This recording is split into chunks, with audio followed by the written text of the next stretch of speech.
Hi lovelies, I'm Rebecca Gwynn with RGG Interiors and Home. Thank you so much for watching today. Please remember to like, subscribe, follow us. So today we are going to be decorating my tablescape for Easter, and I have two different sets of decor. I have some things that are more casual and rustic, and then some things that are more elegant and elevated. So I'm going to be trying different tablescapes to see which I think looks better in the space and which just touches my heart a little bit more. So I know I'm going to be using some beautiful heirloom linens, and I feel like it's important to iron them before we set them out. It just doesn't have the same effect if they're sort of wrinkly and puffed up from coming out of the wash. So we're going to do that before we do anything else. Now I have washed these using the special antique linen techniques that I have demonstrated in the How to Rescue Your Antique Linens video. So if you want to watch that for details on how to wash these and keep them safe, please do.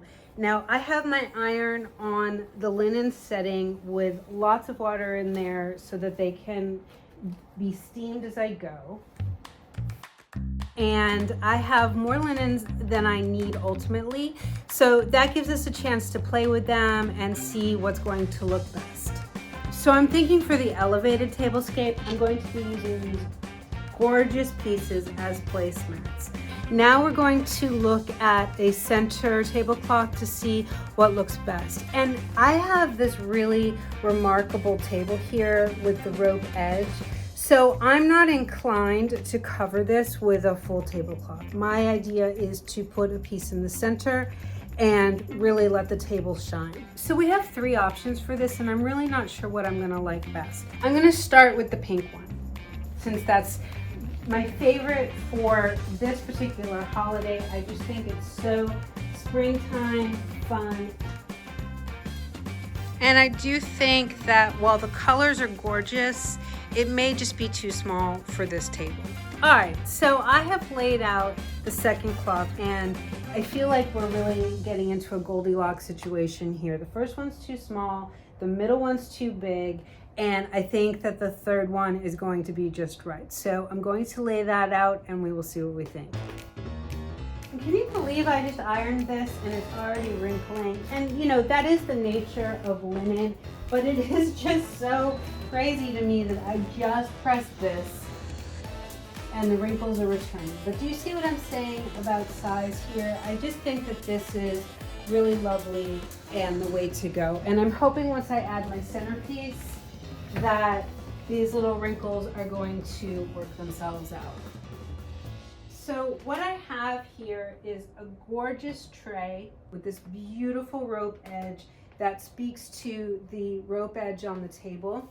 And then I have this fun Bowpiary centerpiece, and I have a video all about how I did this. It's very simple to do, and I just think it's so adorable and festive. So now that we have the centerpiece laid in, we can start bringing in the plates. So this is India tree china, and it is just absolutely exquisite. I was lucky enough to find this on Facebook Marketplace for a song. This is highly desirable, particularly in Grand Millennial decor circles. And I just think it is the ultimate. It's the cat's pajamas. It's green, it's pink. The design is so elegant, and it's just perfect for Easter. I'm using one large plate and one smaller salad plate. I'm not doing chargers with this layout because I have these gorgeous lace placemats and I don't want to compete with those. So we're just going to keep it simple and elegant. And now it's time to add silverware. And I just want to take a minute to talk about this incredible piece. So this is a serpentine Hepplewhite style dresser that I found on Facebook Marketplace. I think I got this for about $100. And I lined these drawers, my silver drawers, with green velvet to match the rest of the room. So we're going to get to dig into those and pull out the silver pieces that we want to use for our tablescape.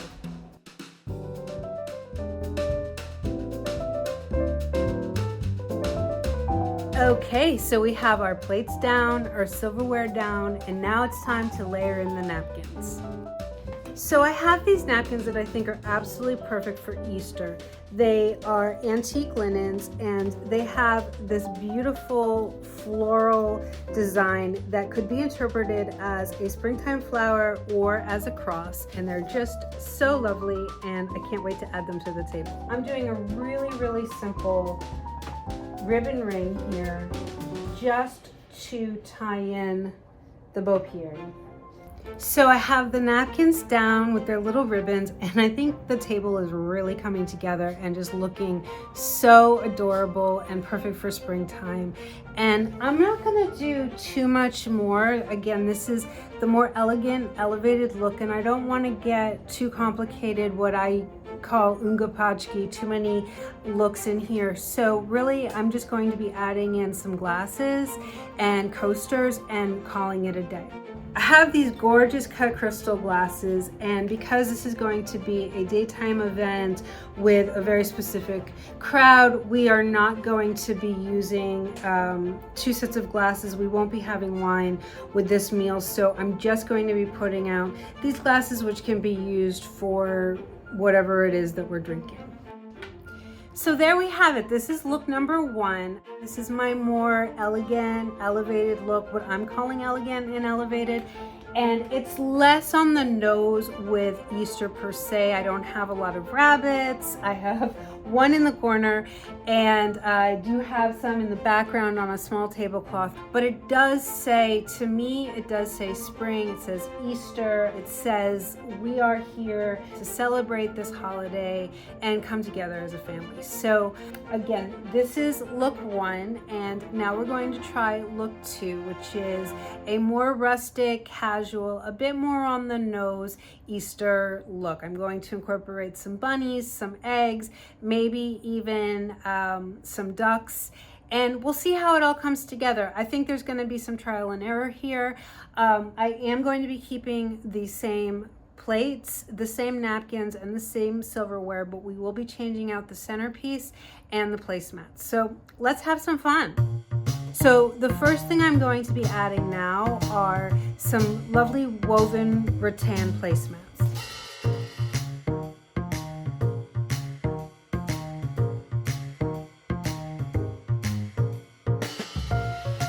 So the table settings are down. I've added a rattan napkin ring to complement the rattan placemat. And again, just to create a slightly more casual, rustic, warmer look than the other look with the white placemats.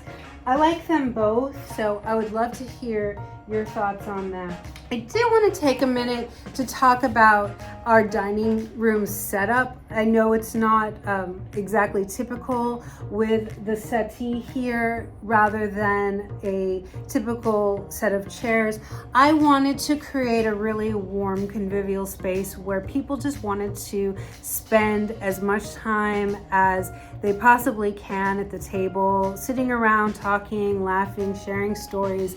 And I felt like the best way to do that was by adding a really comfortable couch. So I've done that, and it's green and white, which is a little bit risky for a dining room situation, but I have added a spray to it, a silicone spray to it, which is a non-toxic version, so it's safe for my pets when I spray it. And it allows liquids and other things to just kind of slide off rather than soak into the fabric. And I have added performance velvet to my chairs. So my chairs are a light minty green, but it's a performance fabric, so again, liquids just kind of roll off.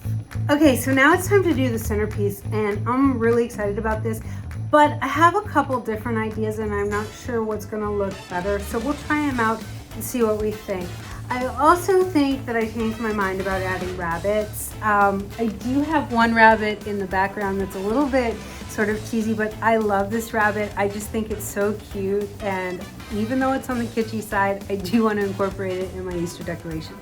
So let's get busy with the centerpiece. I'm gonna lay down a rattan placemat. This one is slightly larger than my others. And then I have this gorgeous egg wreath here, and rather than hang it, I'm going to use it as part of my centerpiece.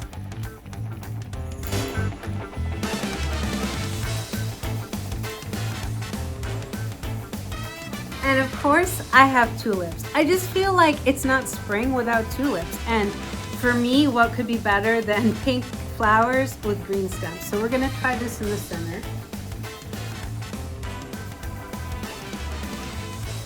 And then I have these gorgeous candlesticks, and I love these candlesticks particularly for my house because they have, I don't know if you can see that, they have a little bit of rope detailing, which again, I think speaks to the rope detailing in the table. So I'm going to add these on either side.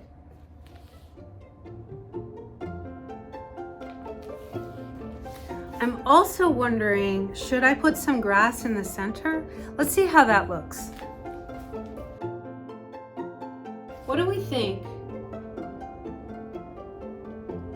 Do you love that as much as I do? I mean, I think it's really cute. Again, it's not quite as maybe elevated and elegant as the other look, but I think it's just adorable. Okay, so alternatively to these candles, which I love, and again, I explained part of the reason why I love them. I mean, they're green. What could be better with all of the other green and pink in this space? I just think it's a beautiful vignette. But I do have something up my sleeve. So I'm gonna pull these out and try something alternatively. Are you ready for these? I mean, how cute. How adorable are these? So my grandmother made these and I just love them. They were one of my most favorite things as a child. I just have such fond memories of having breakfast at her house and her and my grandfather eating their soft-boiled eggs out of these little egg cups. And while we're not going to be eating eggs at Easter, we love to have eggs on the table. So I'm gonna try these like so. And there we have the alternative to the candlesticks. What do you think? What is your preference? Do you like the topiary, Bowpiary in the center with the white lace placemats, or do you prefer the rattan placemats with the rattan rings and the slightly kitschier but very Eastery centerpiece? And then, do you prefer the duck eggs or do you prefer the candlesticks? I really am not sure. I love them all and can't wait to hear what you have to say. So please comment, please like, please subscribe and follow us. Thank you so much for watching, and I can't wait to see you next time.